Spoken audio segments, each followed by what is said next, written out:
The man shot and killed by an Austin police detective last Friday was not armed and shot in the back of the neck. You saw that breaking news here about the shooting of Larry Eugene Jackson Jr., but this evening police released new details, including the possibility that the gunshot may have been fired on accident.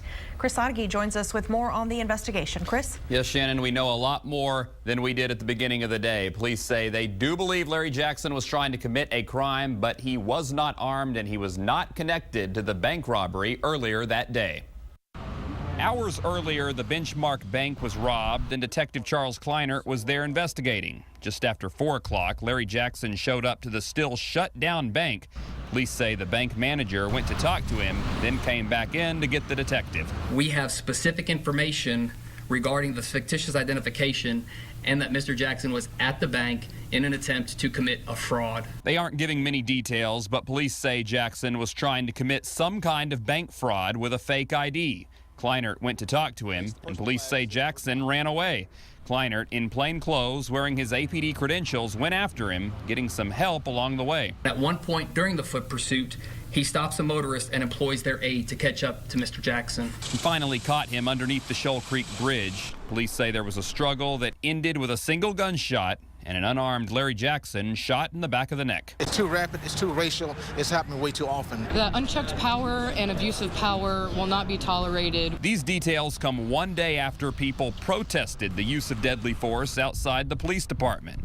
But police say right now they aren't ruling out the possibility that the deadly force wasn't intended. Part of the ongoing investigation will focus on whether his weapon discharged intentionally or accidentally. Who had their hands on the gun, how the trigger was pulled, or questions police say they're investigating.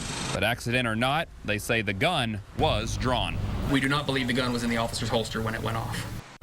And Detective Kleinert is a 19-year vet. He is on restricted duty, which means he's not going to work, but he is still getting paid. Police are still asking for any witnesses to give them a call and help them with this investigation. We're in the studio tonight. Chris Sadeghi, KXAN News. All right, Chris, thank you. And going deeper into this issue overall, this could be the first officer-involved shooting where the Citizens Review Panel report will be available to the public, even if the officer isn't disciplined. Remember, the police union and the city council agreed to make those findings public in their most recent contract negotiations.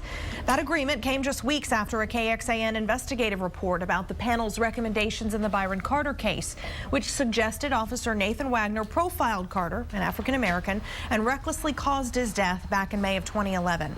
But Wagner was not disciplined in that case. He was never charged criminally, and a jury in the federal lawsuit brought by Carter's family ruled in favor of APD.